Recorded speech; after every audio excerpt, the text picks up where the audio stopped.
Salut à tous, amis tireurs de balles-trappe, laissez-moi vous raconter aujourd'hui une petite histoire. Le jour où on m'a prêté un fusil César Guérini et les sensations de tir que j'avais eues sur cet essai.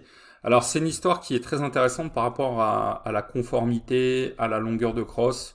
Laissez-moi vous raconter ce qu'il s'est passé ce jour-là. Donc, à l'époque, mon stand de tir était relativement éloigné de mon domicile. Je crois qu'entre mon domicile ici et le stand, il y avait un bon 30 minutes de voiture, de petite route de campagne à l'époque où j'habitais dans la Somme. Et donc, moi, je tire. C'est toujours le fusil que je possède, un Browning Citori White Lightning. Alors je crois qu'il ne doit plus être au catalogue. En gros, ce fusil, c'était la version entrée de gamme du 525. Donc c'est un calibre 12, canon de 76 superposé. À l'époque, j'avais dû le payer aux alentours de 1400-1500 euros. Donc c'est un fusil avec ce prix-là qui, chez Browning, correspond à une entrée de gamme. Pourquoi ? Parce que les gravures sont assez basiques, parce que le bois de la crosse est assez basique. Et finalement, moi, je cherchais pas un fusil qui soit particulièrement esthétique. Je cherchais un fusil que je tienne bien, que je sente bien. Et j'aimais bien ce côté de fusil c'est un fusil qui donne une sensation un peu de lourdeur, mais dans le sens positif, c'est-à-dire que je le trouve bien équilibré et il donne beaucoup de contrôle dans le swing. Et surtout, la poignée correspondait très très bien à ma main. J'avais hésité avec le modèle Sporting de chez Winchester. Et je trouvais la poignée du Winchester trop fine pour mes longs doigts. J'ai des grandes mains. Je suis très grand. Et la poignée du Browning me correspondait mieux. Et ce fusil était dans mon budget. Et puis voilà, je me suis dit, bon, Browning c'est une marque quand même qui est réputée. Donc le jour où je veux le revendre, ça sera plus facile que peut-être en prenant une marque un peu plus exotique. Voilà. Bon, mon fusil, je l'ai toujours, j'ai pas envie de le revendre. Voilà. Et donc, comme j'ai des petits enfants, bien sûr, avec la sécurité, c'est important. Qu'est-ce que je fais toujours mon fusil est bien sûr démonté. Il est dans une mallette fermée à clé, mais bien sûr, j'ai aussi un verrou de ponté à clé. Hein. Donc le verrou de ponté, vous savez, c'est ce petit cadenas qu'on met sur la détente et qui permet d'empêcher d'actionner la détente. Et bien sûr, je prends mon trousseau de clés de voiture et je mets la petite clé Browning sur le trousseau de clés de voiture. Comme ça, je me dis, quand je vais au stand, j'ai toujours la clé du verrou de ponté. Alors, un dimanche matin, je pars au stand, je fais mes 30 minutes de route. J'arrive au stand, j'ouvre la mallette du fusil.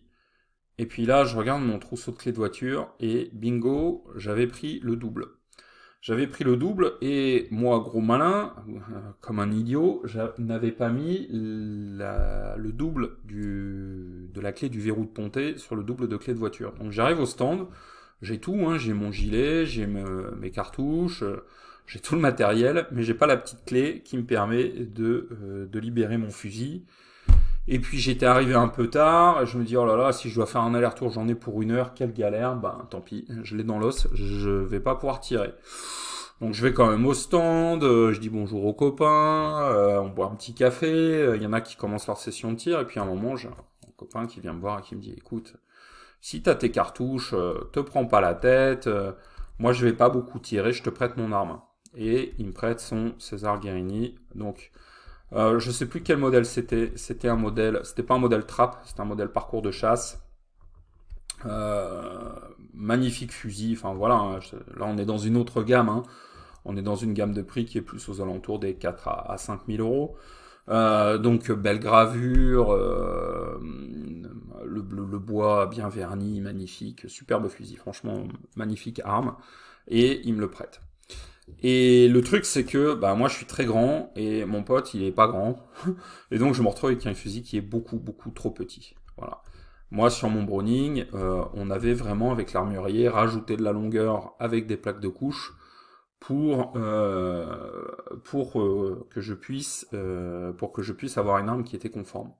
Donc je me retrouve avec un fusil qui est trop petit, mais je me dis, bon, allez, on va quand même aller tirer, je suis venu pour ça, c'est pas grave. Et je fais 18 sur 25. Je m'en souviens de ce score, je sais pas pourquoi. Donc voilà, je fais un parcours de chasse, 18 sur 25, avec un fusil trop petit. Qu'est-ce que ça m'a appris? Alors, plusieurs leçons. Ça m'a déjà appris que la longueur de crosse, c'est un paramètre qui est important, mais qui n'est pas le plus sensible. Quand je parle de sensibilité en matière de conformation, je m'explique. Il y a, en gros, sur la crosse, bon, il y a plein d'autres paramètres, mais il y a 3 grands paramètres. Il y a la longueur de crosse, ça, vous voyez bien ce que c'est. Il y a l'avantage. Donc l'avantage, si le fusil est vu par-dessus, ça c'est les canons, ben, vous allez faire une déviation comme ceci, ou une déviation comme cela. Alors je grossis le trait, mais en gros l'avantage c'est ça, hein, c'est sur l'axe gauche-droit, hein, vous allez faire une déviation de la crosse. C'est une modification qu'on fait un peu plus rarement.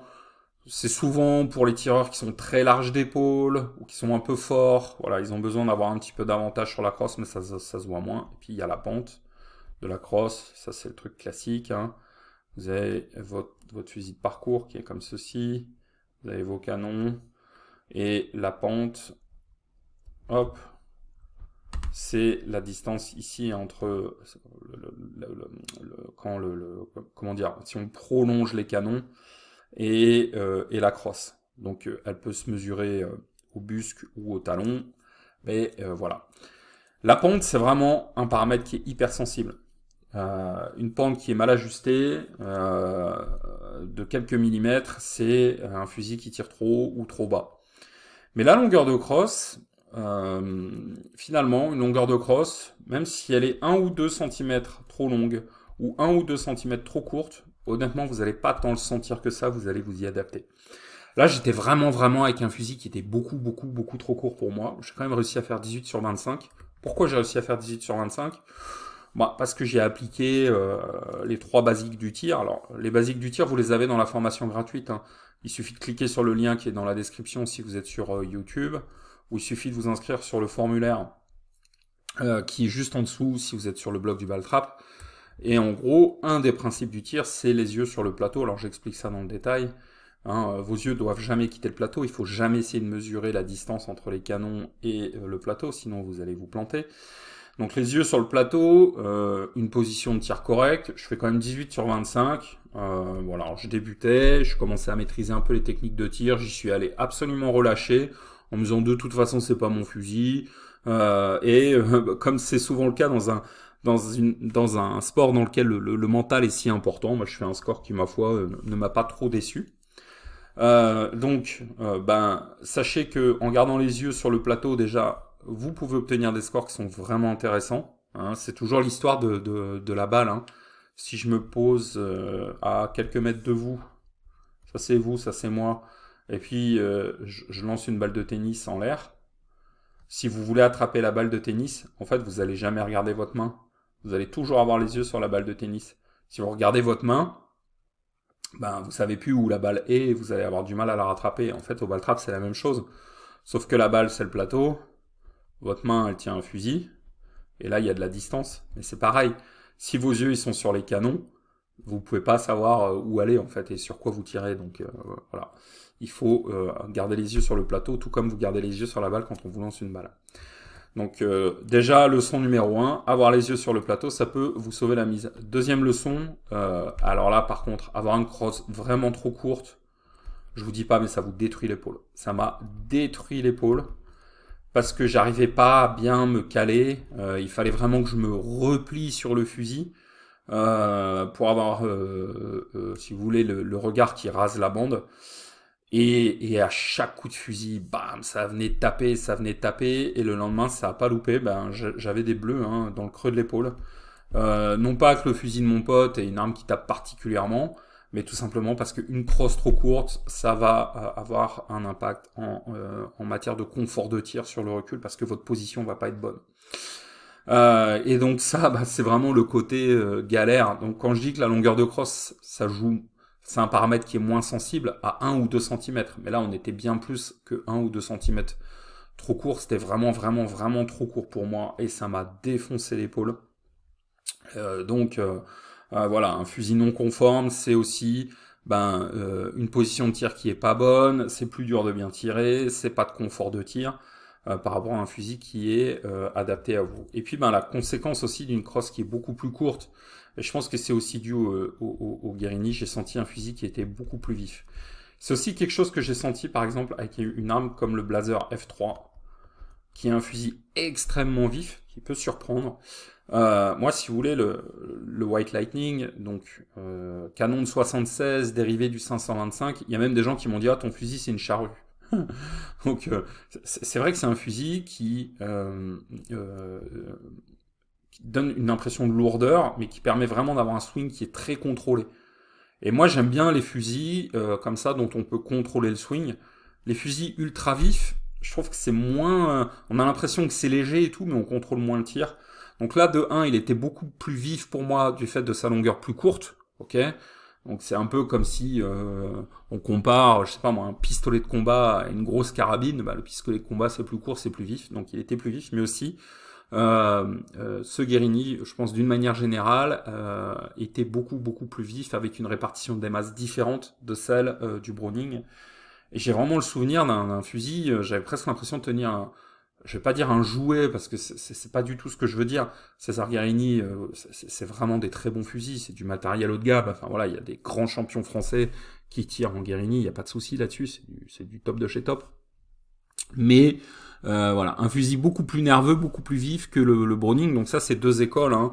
C'est toujours, est-ce que vous êtes plutôt dans l'école, enfin du côté vivacité du fusil, ou est-ce que vous êtes plutôt du côté contrôle de votre arme?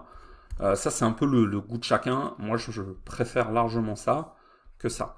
Je trouve que ça correspond mieux à ma manière de tirer, qui est très planifiée, beaucoup basée sur les techniques de tir, sur les postures. Et donc en fait, moi je tire sans me précipiter, et avoir un fusil comme ça qui permet d'avoir un geste ample, sûr, c'est mieux qu'un fusil qui est trop nerveux. Voilà. Bon, ça c'était juste une petite remarque, mais c'est vraiment des philosophies différentes, et là c'est les goûts de chacun. Voilà, donc la petite histoire du jour où, comme un idiot, j'ai oublié la clé du verrou de ponté, et on m'a prêté un Guérini trop court. En tout cas, merci à vous d'avoir suivi cette vidéo. N'oubliez pas de télécharger votre formation gratuite. Le lien est dans la description si vous êtes sur YouTube, je vous l'ai déjà dit. Si vous êtes sur le blog, ça se passe dans le formulaire qui est juste sous la vidéo. Allez, merci beaucoup. À bientôt.